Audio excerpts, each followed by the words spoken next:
All right, so we've talked about the go-go, slow-go, and no-go years, and I have a link that I'll put to that video down below. But I also wanted to inject a bit of a cautionary tale based on something that just happened to me.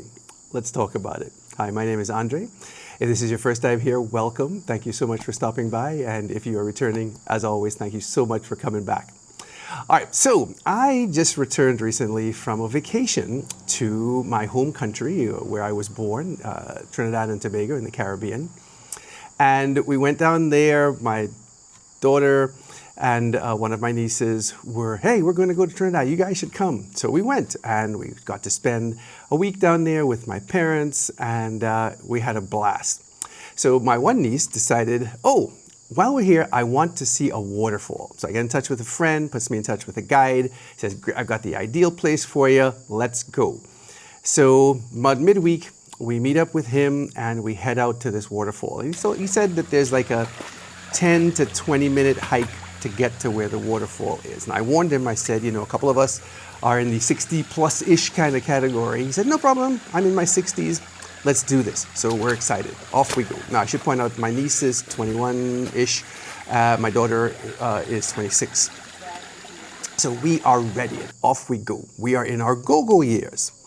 So we said, okay, let's go. So we get there. We have to climb down this little embankment, ford over a piece of river, then climb along this tributary for a while, and then boom, there are the falls. And he was accurate. It's 20, 25 minutes or so in. We were walking very carefully because there's a lot of down trees and we're walking in water for much of it. And we're excited and life is good. And we get there and the falls are just wonderful, beautiful. And we're the only people there. It's not a very heavy, it's not Niagara, but it's a nice little waterfall. We swim around for a little while and stuff. We have a ball. Now we have to walk back. And here's where the cautionary tale comes.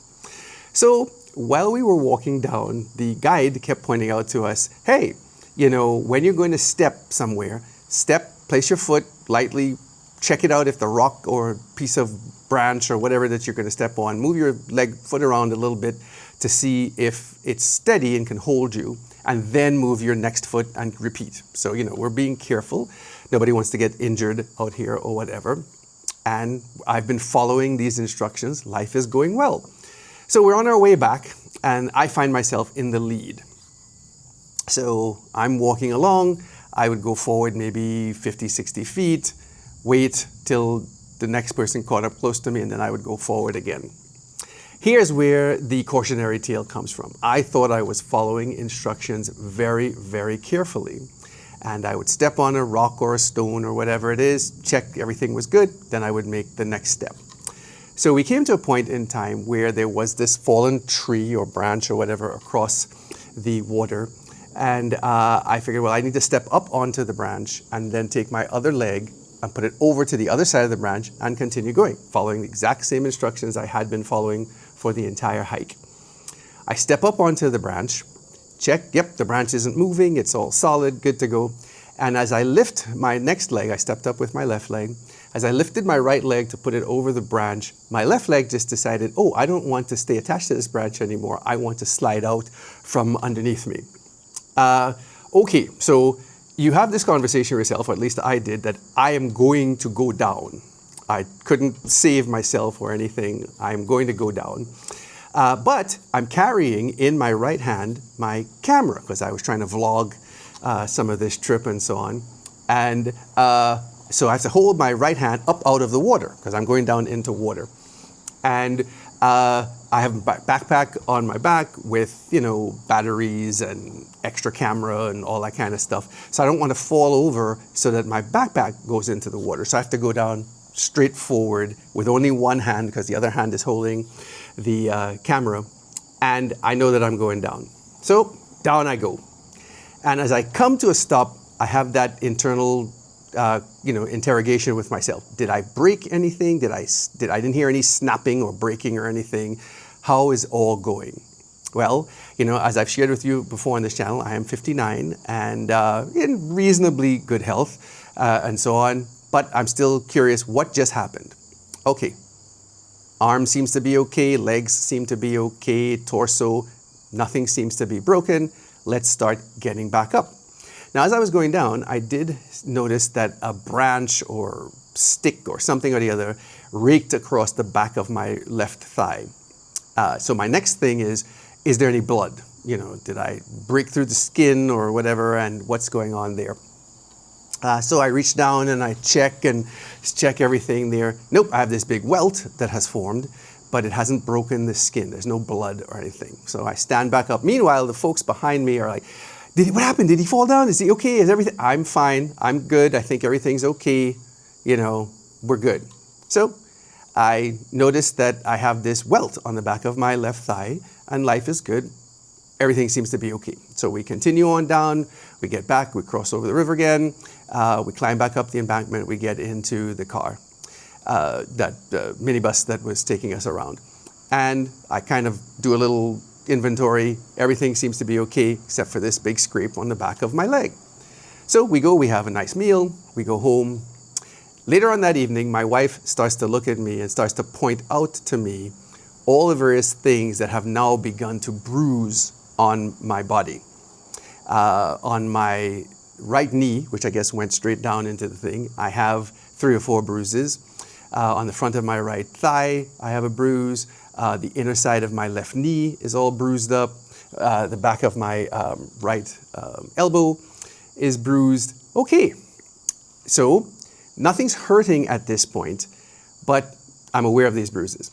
Go to sleep, get up the next morning, and oh boy, now things begin to scab over. I guess there was actual abrasions. So I've got 3 or 4 scabs forming on my knee, on my right knee, on the back of my elbow. There are a couple. The bruises are now even much darker. You can see them like, oh boy. And now things are beginning to draw attention to themselves. I would touch my knee and it's tender. I touch my elbow and it is tender. So I'm like, oh, what's going on here? Where's this going? Luckily, it never got beyond being tender, and the scabs got worse over the next 3 or 4 days. And then we came back to the US and so on. I'm recording this. We've been back in the US for 5 or 6 days now. And the scabs and bruises and stuff are still there. Still a little tender. The big welt on the back of my leg has started to go down a little bit, but it is still very prominently there, and so on. Why do I say this? Why am I telling you this story? And what is cautionary about this story? Well, in my go-go years, which I'm in the middle of, I just retired recently and I go-go, and I should do all of the things that I wanted to do and that I feel like I'm still capable to do before we get to the slow-go years, where I may not want to do as much, or the no-go years, where I may not want to do anything at all.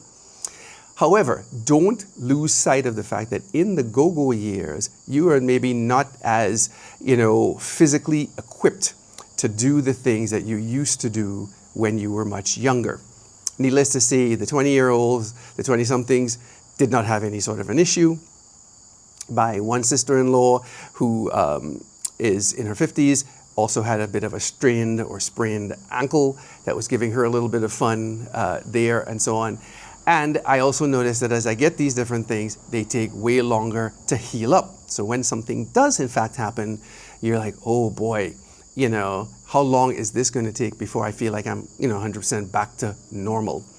So, cautionary tale, if you are, approaching retirement or getting into retirement, 50s, 60s, and so on, a quick reminder that we are not as invincible as we may have been or felt that we were in our younger years.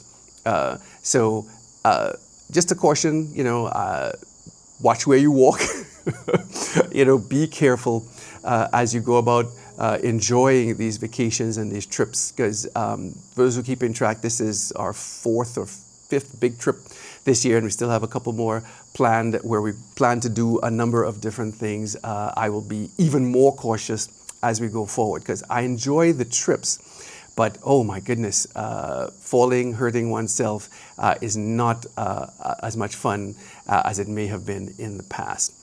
Only other thing I wanted to add before I wrap this up is with our trips, I'm a big advocate of points and miles. I've talked about that before, and I'll put some more links down below this video.